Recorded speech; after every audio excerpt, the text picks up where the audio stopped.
Yeah, I have to grab some water. I'm gonna wait for that thing to connect to, but I gotta grab water. Hi, ladies and gentlemen, continue. Let me grab water.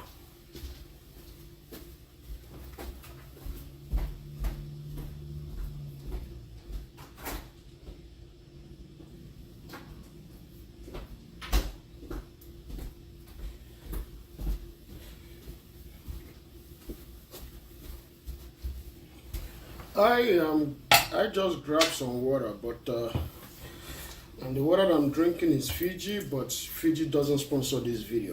Okay, so I'm not recommending anyone to buy Fiji because Fiji did not sponsor this video.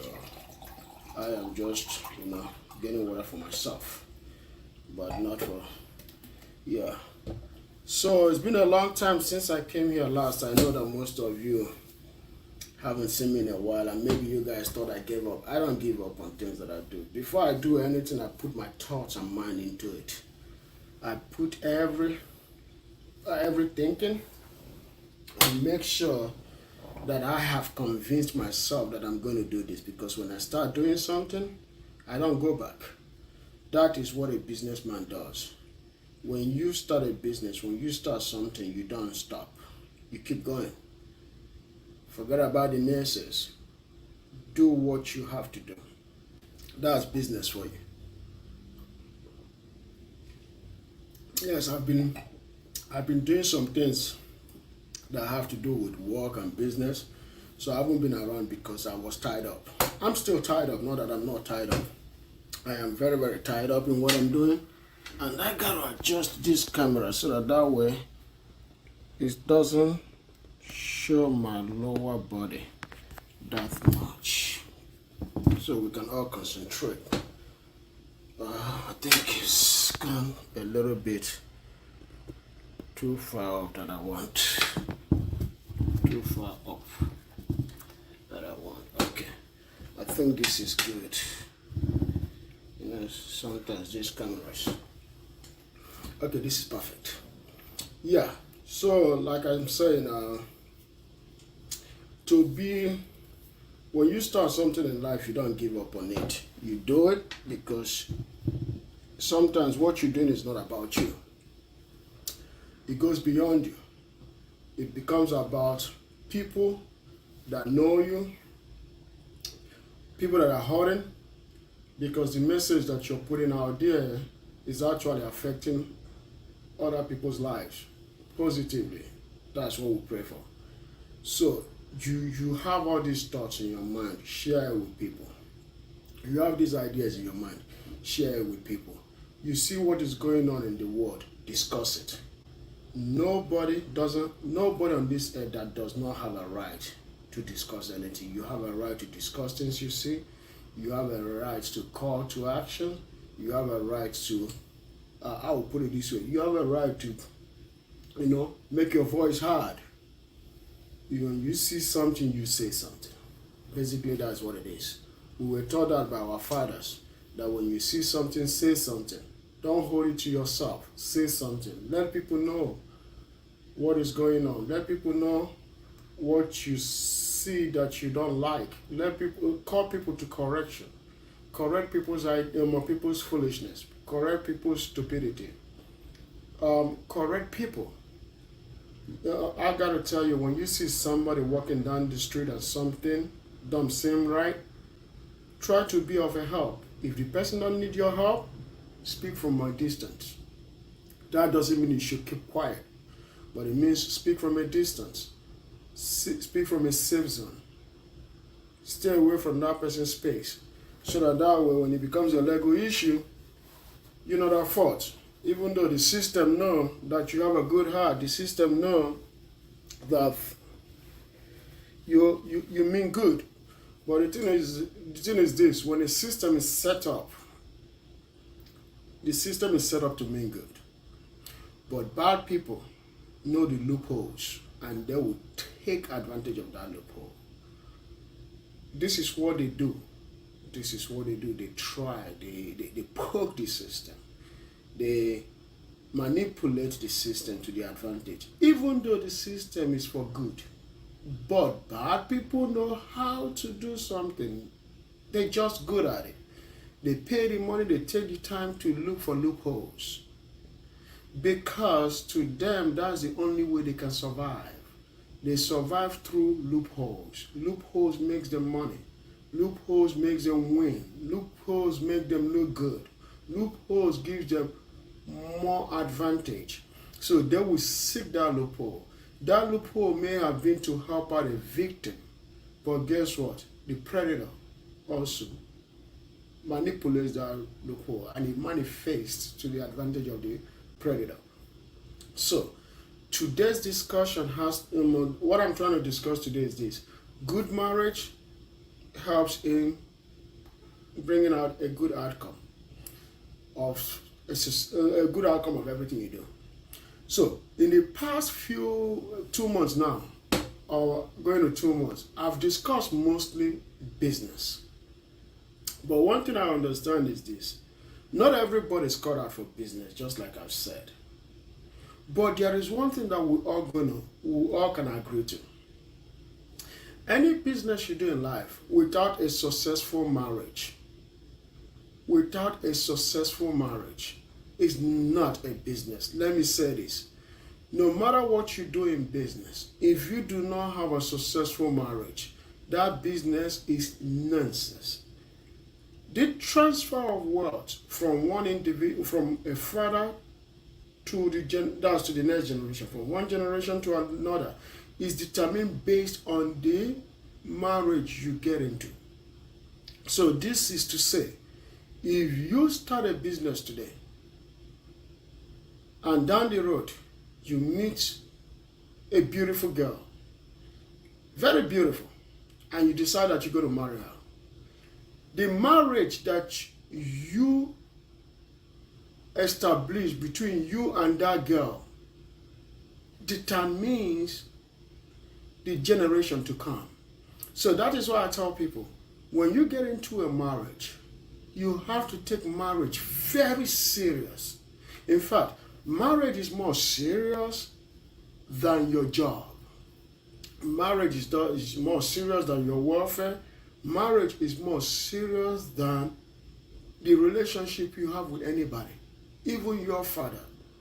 The person you marry has to be taken serious. The reason why I say this is this. This is the person that you have to go home to. At the end of the workday, you have to go home to this person.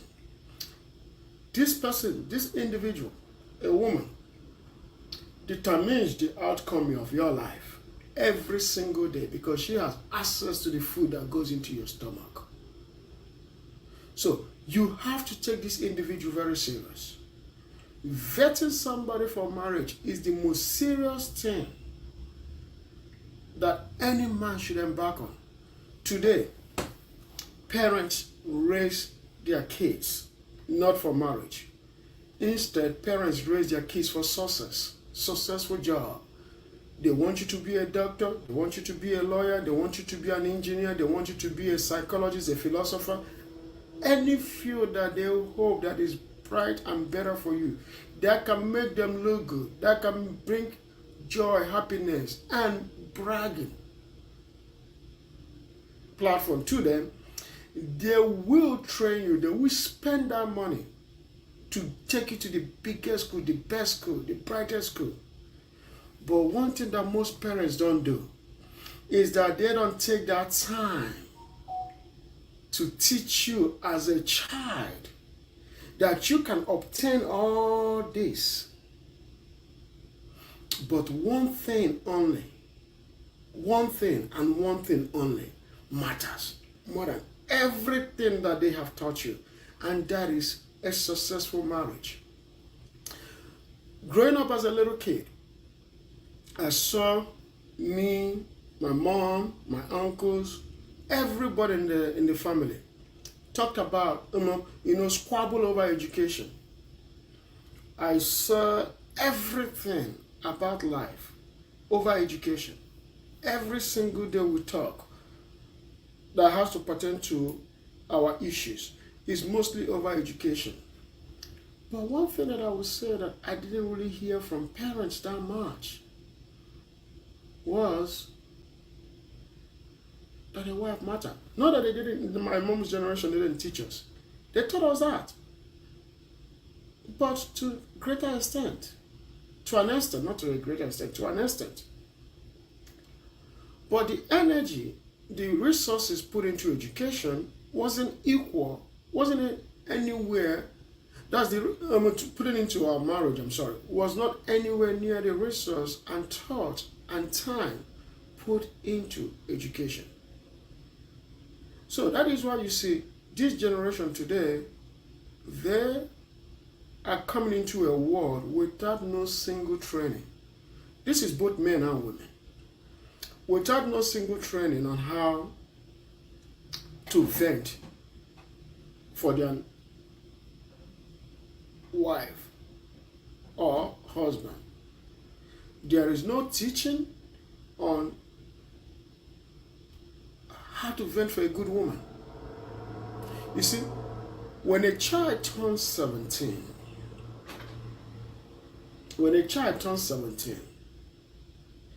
that child, be him a man or a woman, should have undergone serious training. I'm saying very serious training on, number one, if she's a woman, on how to cook. She must have gone through training on how to serve her siblings. So let's put it this way. If you are in a family where the girl happened to be the first child, she happens to be the first child, right from the age of 5, she should be under her mom's wings on how to start boiling waters. Then, between the age of 6 and 7, she should start learning how to make those little food like tea, slice the bread, and put any other I would say ingredient that go with the bread, like any other thing that she has to put together to make a good breakfast. She should know it by the age of 8, so that she can, from the age of 5 to age of 8, she already serving her siblings, because her siblings are younger than her. She's already serving them food, because she's not serving her siblings food because she's serving her siblings food. No, she is serving her siblings food because that is the beginning of her training to a marriage. But the thing is this, today's generation, especially parents, based on my observation, don't want to teach their daughter that. They're like, it's too early. It's not too early. In fact, that's the right time. That is the right time. You got to catch them when they're young. When they have that innocent mind, you got to catch them and make them and prepare them for the better tomorrow. By the time she turned 10 years old, now she is not just boiling water, making tea, making bread for her siblings. Now she is actually boiling rice. She is cooking rice to perfection. She is making rice that is going to be prepared for her siblings. She's cooking it right without making the rice watery. By the age of 12, now she's already pounding the yam, if she had to pound the yam or pound the fufu, or if she, but today's generation is changed. People don't pound that much anymore. And science has changed a lot of things. She can actually start learning how to stir the fufu in the hot water, or how to now start making stews, start cooking soup at the age of 12. That is the time that she's supposed to have known how to do those things, which means from the age of 10 to 12, her mother should be teaching her those things, or her guardian should be teaching her those things. So by the time of 12, she is good at it. Because I gotta tell you one thing, from 12 to 17 is a 5-year gap, but that 5-year gap is usually the fastest 5 years in a woman's life. Because now she's off to the boarding school or off to secondary school. It's hard to catch her. because she's trying to study all these books, and then she's trying to pass her 2 exams with the common interest. There's the ninth grade exam and then the 12th grade exam. So everything moved really fast. Now her body is changing. She's confused. She's trying to get, oh, who is going to save me? Her mom. Now she is falling in love. She's seeing the boy in the school. She's seeing the girls. Their dressing are changing. So she goes through a lot of complications. Because of all these things, being a girl, she goes through this phase with full speed. But in that full speed, her mother has to keep holding her feet down, keep preparing her, because she's 15, she's 16, she's 17, she's 18, she's 19, she's about to be 20, and she doesn't know how to cook. That is catastrophic. I got to tell you one thing. When I first came to the United States, I came here at the age of 22. I met girls from that time. But the most shocking thing to me was that I knew some girls that when they came to visit me, there might be somebody that I'm dating or just a friend, and they are asking me, what did I cook? That is a shame. That is the biggest shame. Those girls should be ashamed of themselves. To ask a man, what did he cook? And I had a girl one time got mad at me. Ex-girlfriend got mad at me that I did not make her breakfast.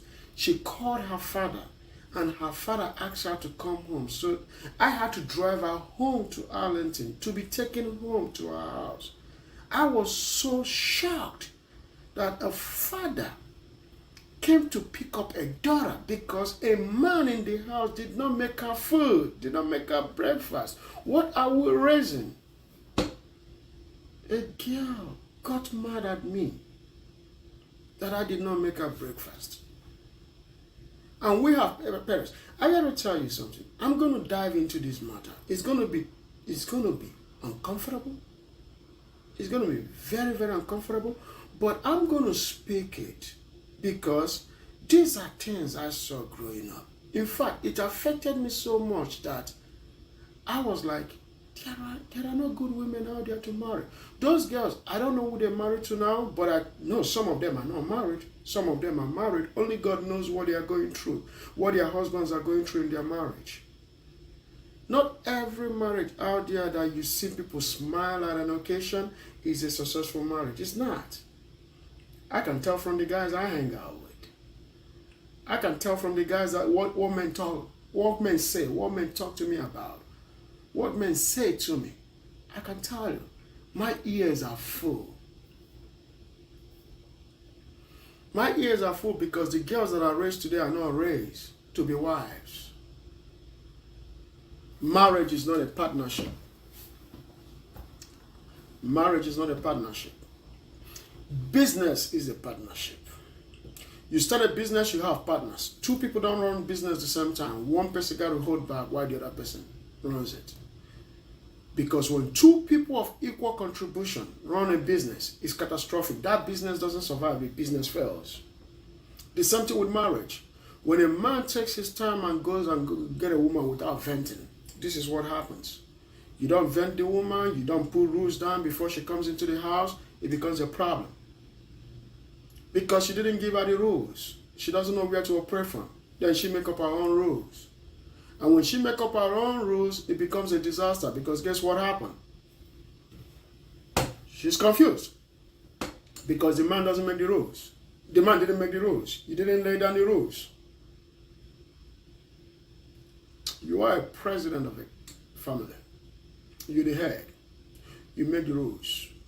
Before you take over that mantle of leadership, you write down all the rules, regulations that your family has to operate on. You meet a girl, you tell the girl, these are my rules. Are you willing to follow it? She says no. up to the next one. When you get into a marriage with emotions, because you see somebody and you like her, you love her, and you get into marriage with that kind of feeling, it's a recipe for disaster. Because number one, women are very intelligent. Anybody that tells you that women are not intelligent, that person is stupid. They take 24 hours of their time devising something to their own favor. A woman doesn't go into something she will not win. A woman has a mentality of W. She has to win. She doesn't take L. No. She does not take L. She has to win everything. She has to win the argument. She has to win the relationship. She has to win the settlement. She has to win the marriage. She has to win the divorce. She has to win. She has to be the W in everything.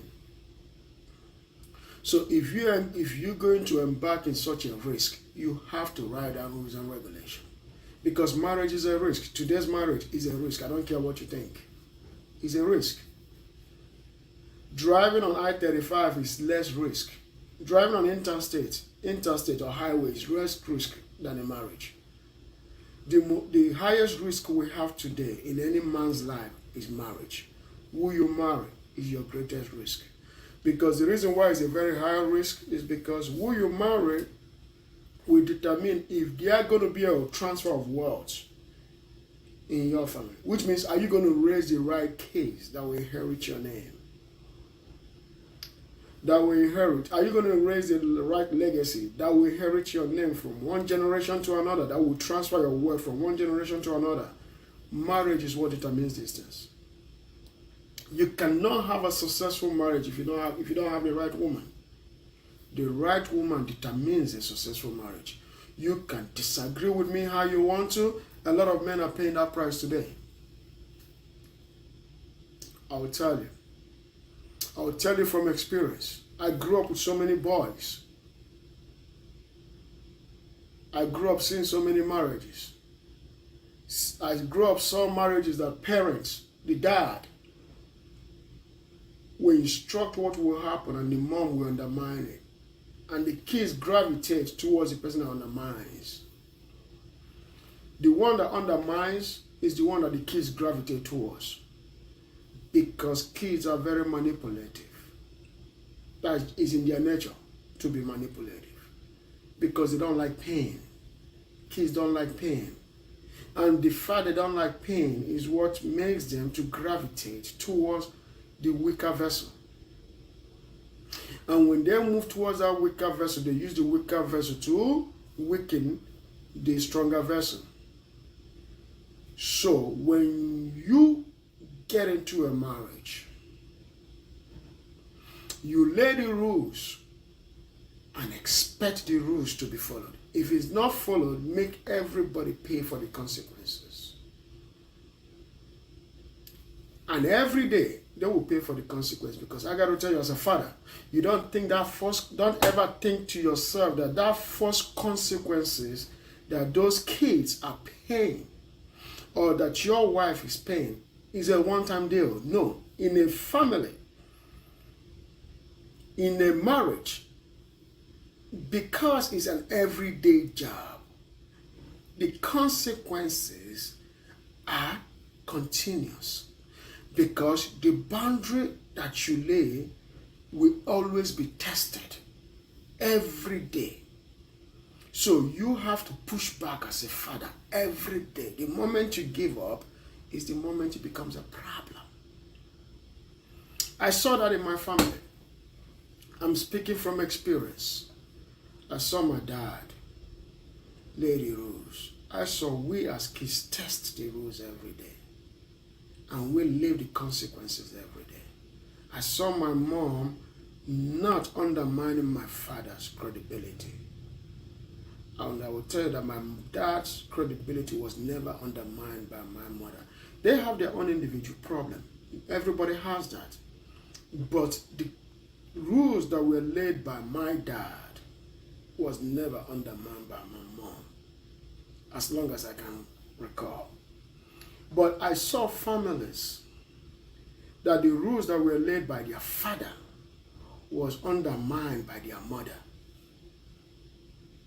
I can't put names out there, but that family never recovered.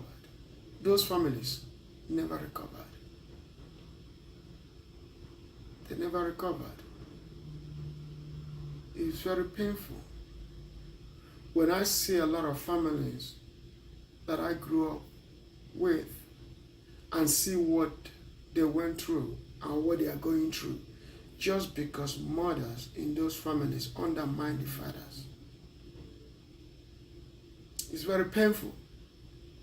So what I'm saying in essence is this: you cannot have a successful transfer of wealth.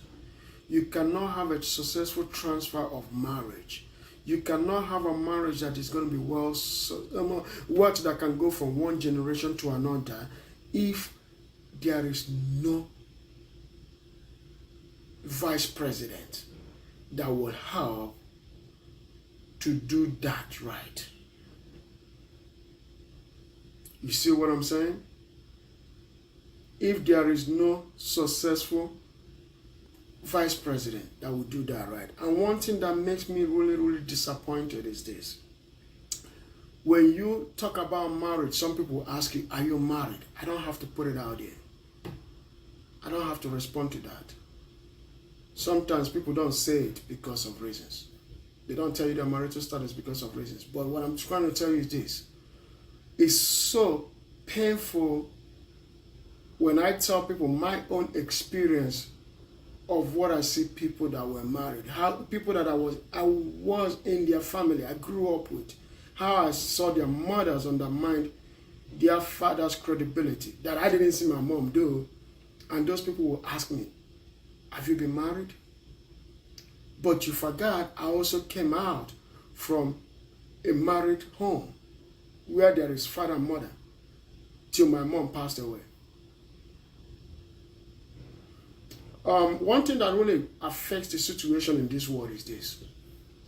When you talk about things that are not right, things that are not done right, there is always those people that will come and try to undermine you by saying, do you do this?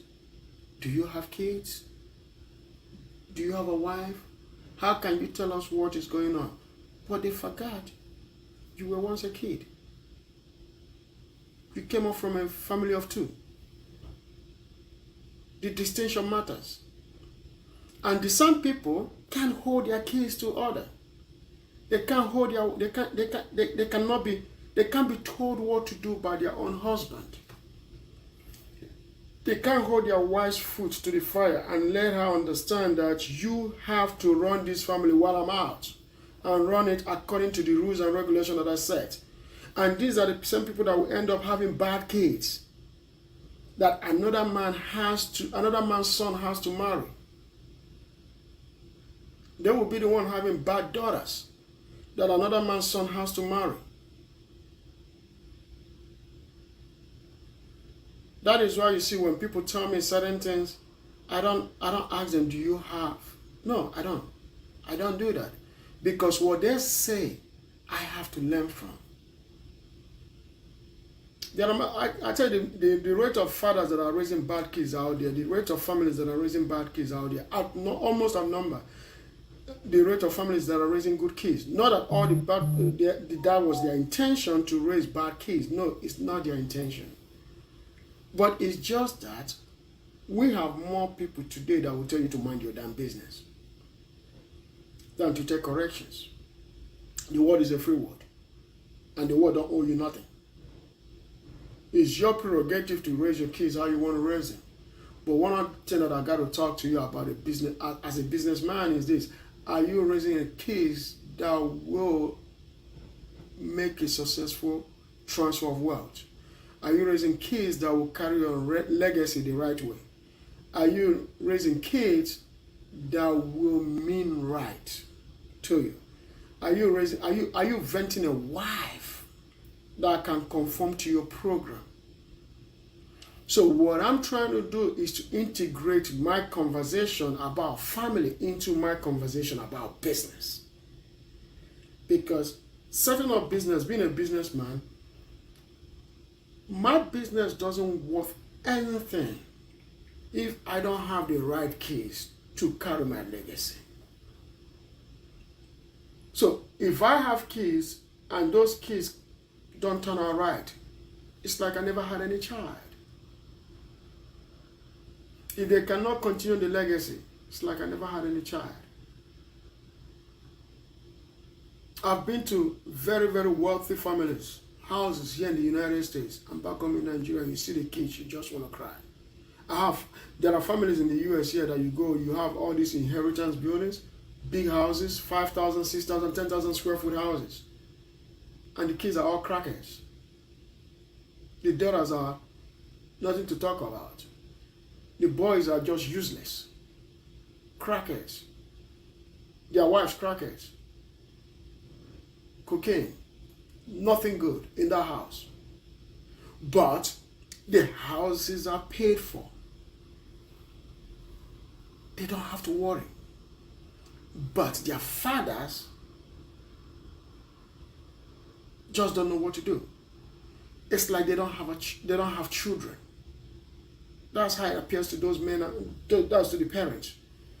But they also didn't contribute to raising these kids right. They just did not contribute to raising these kids right. That's what it is. Because if they had contributed in raising their kids right, guess what? Go talk to people that are wealthy with the right kids. They will tell you what it was. They made the rules and their wives followed it. And the kids didn't undermine the wife didn't undermine their mothers. And the kids turned out right. So, I will be discussing more on family and business relationship. Because I know that when I talk about family and business relationship, people will get to understand where my message has been going so far. All those words that I spent discussing business, it didn't amount to anything that much because a lot of people didn't understand what I'm saying. But bringing it in now, equating family and business, and making people understand that when a father goes out in the morning, and if you as a father, you don't go out in the morning to go work, God have mercy on you. But if you as a father goes out in the morning to go work, and you come back home, there is an expectation. You have an expectation. You have an expectation that your house look right. The kids are well behaved. That doesn't mean that the kids will not be happy when you show up, when you come back from work. No. You don't want to be that kind of a father. Where your kids fear you. Be a father where your kids respect you. I never feared my father. My father never raised us with fear. My father played with us, he smiled with us, but he made sure we respect him. My father was never my friend. He made that straight. He made that completely straight to me. My father was never my friend because my friend is somebody I don't respect. Was somebody I do things with. My father is not somebody I do things with. He's somebody I respect.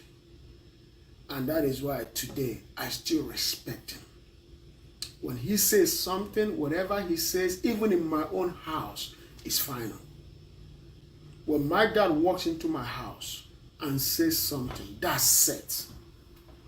Because my father is my head as long as he lives. Whatever he says in my house is final. I don't care who says what. I'm sorry. My dad has spoken. That's how much respect I have for him. I have that much of a big respect for my own father, that whatever he says is final. I don't doubt my dad. I don't ever question his judgment. I don't do that. I don't doubt my dad, and I don't question his judgment. I might disagree with him in my heart, but I don't make it known. I have a way of doing that. I go to him, we sit down, and we have a conversation. And then I asked him again, Dad. I don't call him Dad, I call him Mpa. I said, what do you think?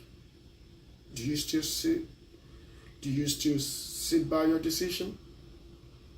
Are you going to renege or stand by your decision? And he said, no, he stands by his decision. And to me, that's final. My siblings will tell you that. Whatever he says is final. I don't doubt him. And I'm never going to doubt my father. Because that's the greatest respect I can give to any man. Is to respect my father. And I expect the same of my own family. Even if he's running towards a war, he's my father. We all run into that war together. His decision is both life and death. My father's decision is life and death. And I have to stand with him. With him, behind him. When he makes that life and death decision, I have to stand with him. He brought me into this life. And he meant well. And he still means well. My father's greatest joy is to do one thing. To see the transfer of legacy. And to see his legacy live on. So I shouldn't question his judgment. Thank you so much, guys, for listening. And I bet that we're going to have more conversation like this tomorrow. So, I would like us to pay attention to what I said. And I'm also going to like you guys to comment on the post. I like those comments. It's good. I like those comments because what happens is that I react to them in real time. And also, very soon, I hope you guys have your cameras or cell phone cameras ready because I'm going to also want to pick up from people that are leaving comments. And you tell me who you are. You leave comments. Sometimes I might have to pick you up and bring you onto the live feed and we can talk. You can ask me questions. We can have a conversation. And I can stream it live so other people can see you. I'll be doing that shortly. In the next program, we should be able to start doing that. Thank you guys and God bless. And I hope today's broadcast will be, letting you guys know of things to come. Thank you so much. Good night. Or good day. Bye-bye. Nice conversation, guys. Nice conversation. I like that. Nice broadcast. Yeah, I like that. I like to see more of that. And I like the comments. Very few comments, but very good. I like it. I like it. Thank you, my brother. Yeah. Thank you for asking me if I'm married. Thank you for that. Okay? I appreciate that. It adds to the broadcast. Thank you. Yeah, teacher, can I? Thank you so much for calling me a teacher. No, I'm just saying that. I'm just giving it the way it is. Yeah, I go want them. Good night, guys. Goodbye.